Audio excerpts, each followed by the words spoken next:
Basketball fans, what's going on? Welcome to another episode here on the Jimmy C Hoops YouTube channel. Thank you guys so much for everybody that's subscribed. I seriously can't thank you guys enough. It has been just awesome to see the amount of people that have been enjoying my content and hit me up in the comments. And like I said, subscribing. That's the biggest thing you can do to help support me. So make sure you click subscribe. I'm trying to hit 5,000 followers or 5,000 subscribers before the draft. I don't think it's going to happen. It's going to be real tight. But if you're here, hit subscribe. On today's show, I'm going to talk about guys to look at the end of the first round. Now, obviously, as a Mavs fan, the Mavs have the number 30 pick, so this could be very Mavs specific. But if you're not a Mavs fan, if you're just watching as a basketball fan, these are all guys to be looking at the end of the first round. So don't feel like just because you're not a Mavs fan, you're here watching, you have to turn away. No, watch this because I'm going to be talking about all kinds of guys that should be considered for teams picking anywhere from 20 to 30.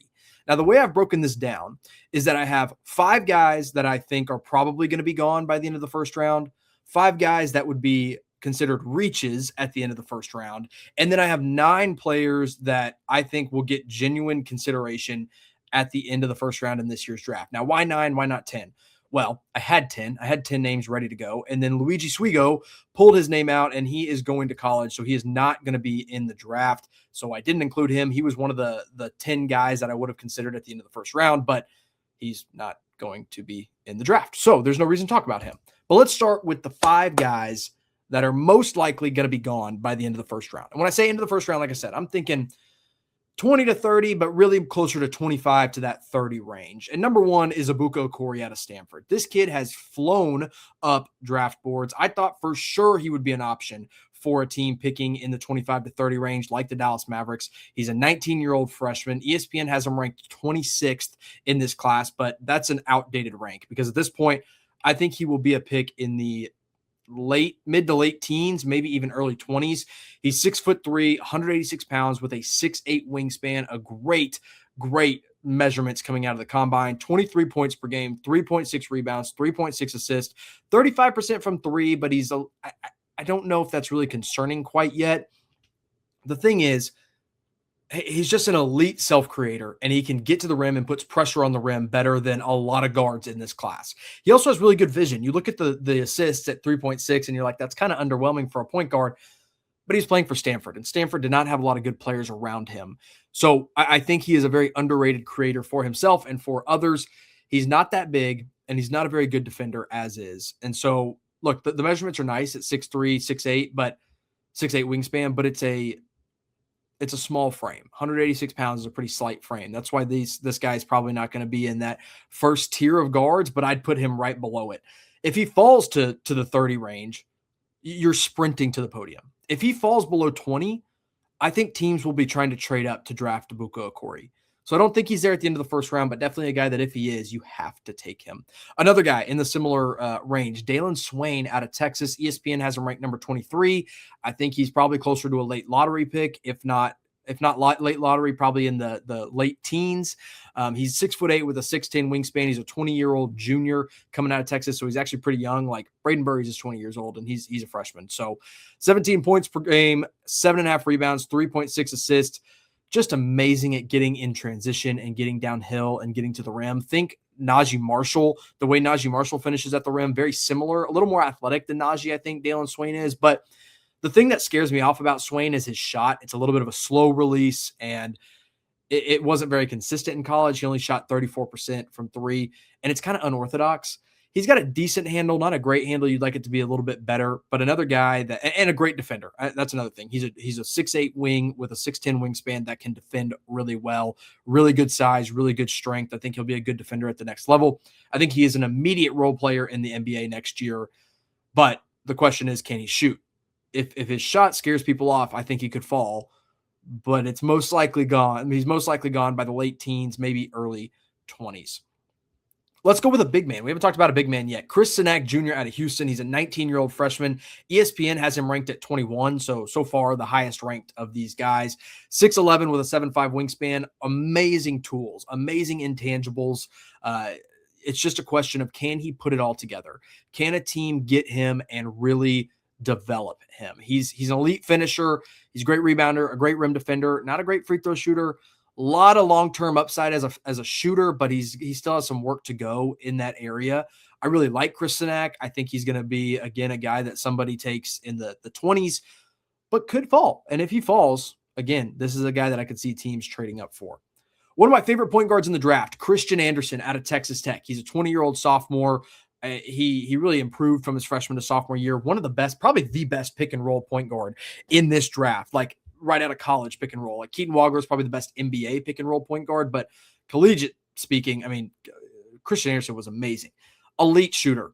Elite 42% from three last year. And not just spot up shots. He's taken everything off the dribbles, going around screens, whatever it is, he can shoot. Now, he's undersized. That's why he's not higher up. He's 6'2", 6'6" wingspan, 180 pounds, very skinny. He can't defend anything but guards. You're not going to be asking him to defend a wing or defend, a Luka Doncic type guard. Like, it's going to have to be small guards that he's guarding. But he is just such a smart guard that can shoot the lights out of the ball, shoots the leather off the ball, honestly. And I would take him, man, I would consider taking him as high as 15 or 16. But there are talks, because of his size and because of being a sophomore even, that he could be there at the end of the first round. If he's there, again, sprint to the podium, go get him.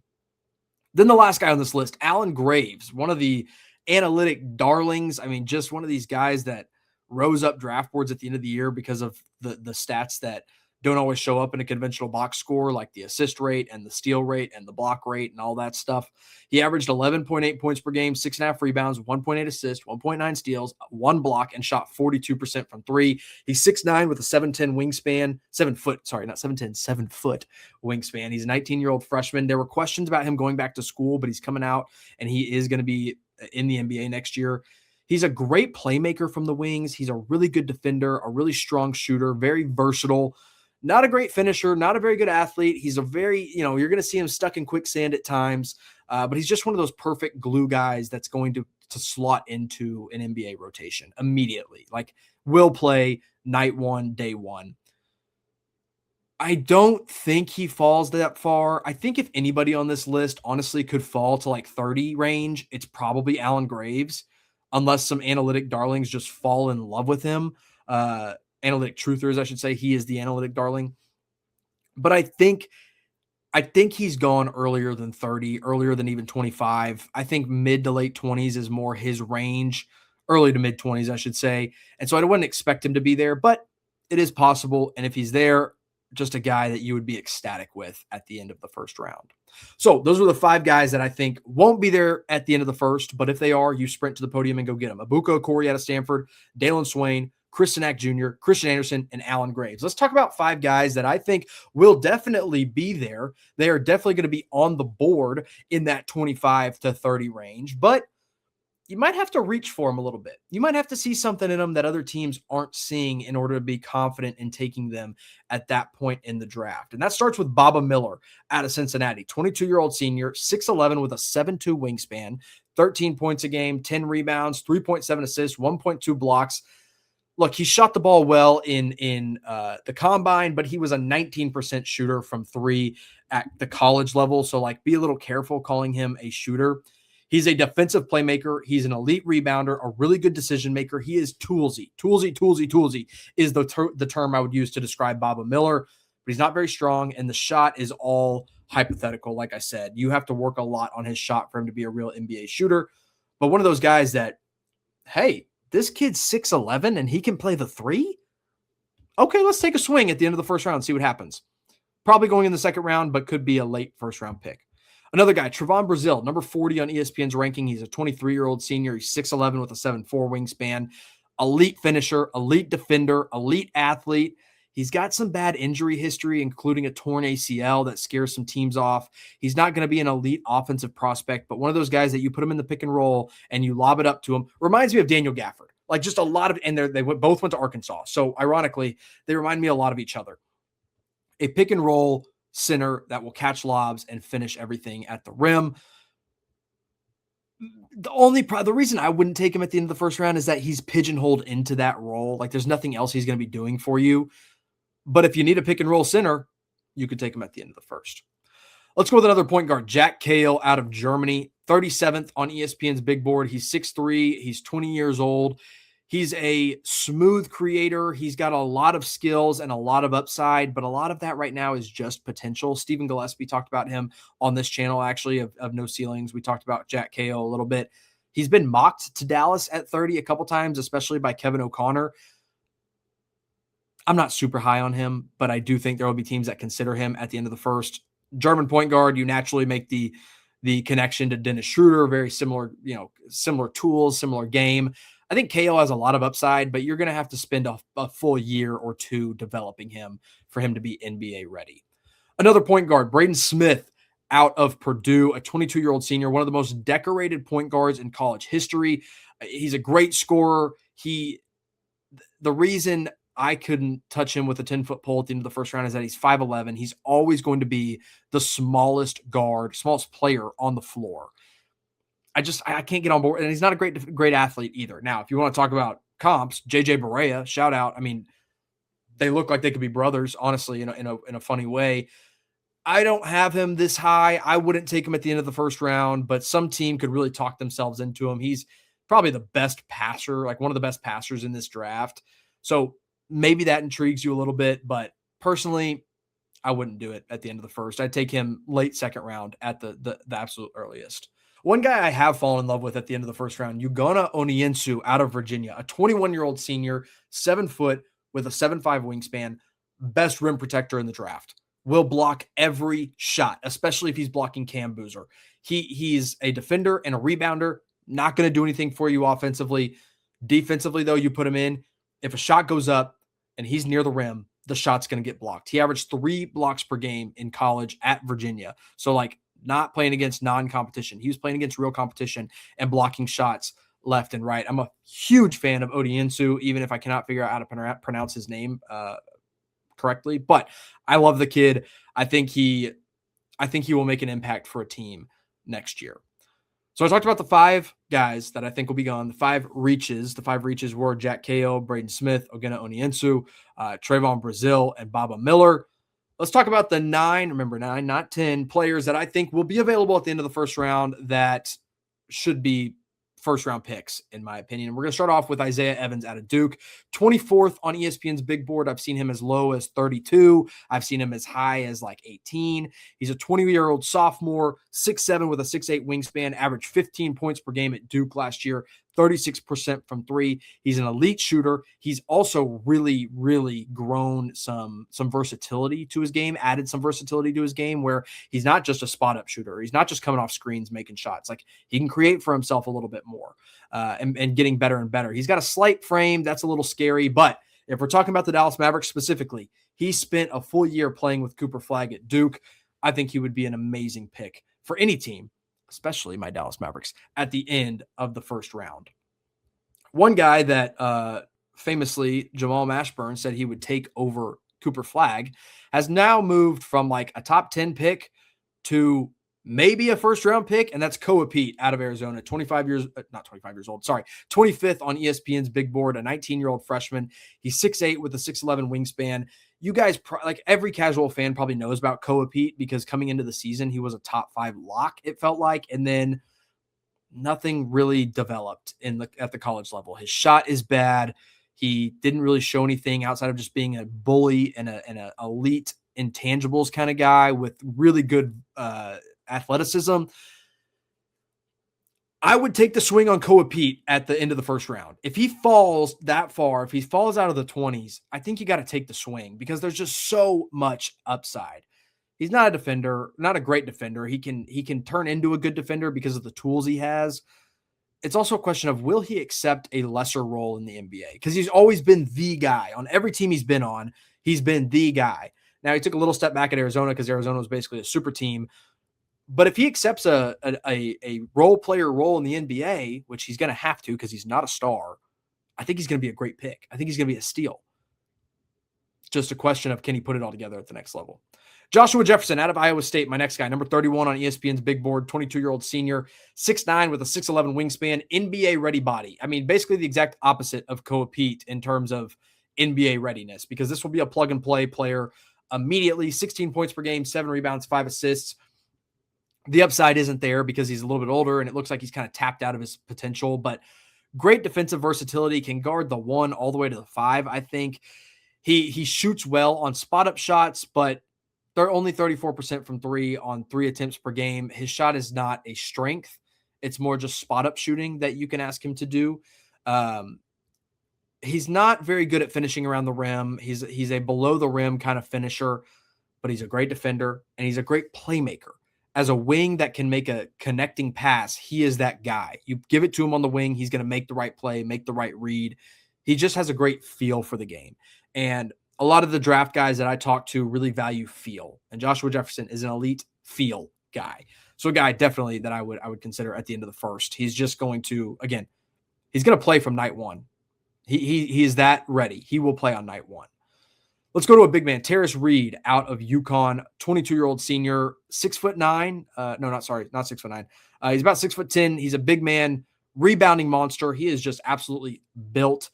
He's not a shooter. He's not a really good scorer, but he is a monster on the boards. Like, we'll get you 10 rebounds every night. Might score 5 points, but he's going to get you 10 rebounds. And he's a good, like, in terms of defensive versatility, I think he's agile and athletic enough to guard a 3, a 4, and then obviously a 5. I think Tarris Reed is going to make a team very happy developmentally and just immediate impact. I'm a big fan of Tarris Reed, high energy guy, high character guy, played great for UConn. I'd take him in a heartbeat. Another UConn guy, Alex Karaban, 6'8" with a 6'11" wingspan, 23-year-old senior, elite shooter, elite passer, elite winner, just won all the time at UConn. Not a good athlete, not a good defender, but in terms of a connector and a shooter, plug and play. Plug and play. We'll play immediately at the next level. Like, going to make the right pass, going to take the right shot, going to make the open shots. Not much more you can ask for an end of the first round kind of pick. Let's go back to a big man, Henri Veesaar out of North Carolina. He's a floor spacing big. He can really shoot the ball. He is a stretch 5 at the next level. Shot 43% from 3, only 3 attempts per game, but really shot it well. 18 points per game, 9 rebounds. He's not a great interior finisher. He's not a really good shot blocker for a 7-footer. But if you're looking for a stretch 5, Henri Veesaar is your guy. That's who you take at the end of the first round if you need a stretch 5. And if you're the Mavericks, you need a stretch 5. I'd be very happy with Veesaar. Sticking with big man, Zuby Ejiofor out of St. John's, 6'9" with a 7'2" wingspan, 22-year-old senior. Dirty work. You need somebody to do the dirty work. He's going to do the freaking dirty work, and he's going to do it all the time. He's a little undersized for a big man. He's 6'9", but he's like the most energy, electric, will be a fan favorite from the beginning. Zuby Ejiofor will be 31% from 3 on only 2 attempts per game, but his shot looked pretty good at the combine. So there's a lot of upside with that shooting. ESPN has him ranked at 29. I think he's probably going to go 25, 26, 27. Probably won't be there at 30, I'm starting to think, but I love him. I would love him as a Dallas Maverick. I would love him if I'm any team picking at the end of the first round. Let's go with an international guy because my original international pick, Luigi Swigo, came off the board, but Sergio Larrea is staying in the draft. He's ranked 34th on ESPN's big board. He's 20 years old, 6'6" with a 6'9" wingspan, and he's an actual point guard. Like, he will run the point and is a great creator, great passing vision. He's a good shooter, elite size for a guard, not a good point of attack defender. And if he's at the rim, you're probably in trouble. Like, he's not getting to the rim very often. And if he is, he's not finishing very consistently. But he's a guy that I think is creeping up draft boards because you just look at that size and that vision and that shooting. And, man, he does it all. He played for Valencia. He's from Spain. I like Larrea a lot, and I would not be shocked at all if a team reaches for him in the 20s.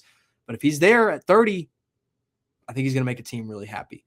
And then another guy. Well, this is our last guy. We're going to talk about Meleek Thomas out of Arkansas. He's 6'4" with a 6'7" wingspan. He's a 19-year-old freshman. One of the only like true freshmen, like young freshman that's going to be going at the end of the first round. Really great movement shooter, like off the catch, gonna shoot it off a pick. He's got real upside as a two-way defender. His defense still needs some work, but the upside, the length, is good enough to say, hey, he could be a real 3-and-D 2 guard. He averaged 16 points per game at Arkansas last year. He was Acuff's right-hand man the entire season. He's not super strong. He doesn't really get to the rim a lot, but those things I think he can work on a lot. So I think he's worth investing in at the end of the first round.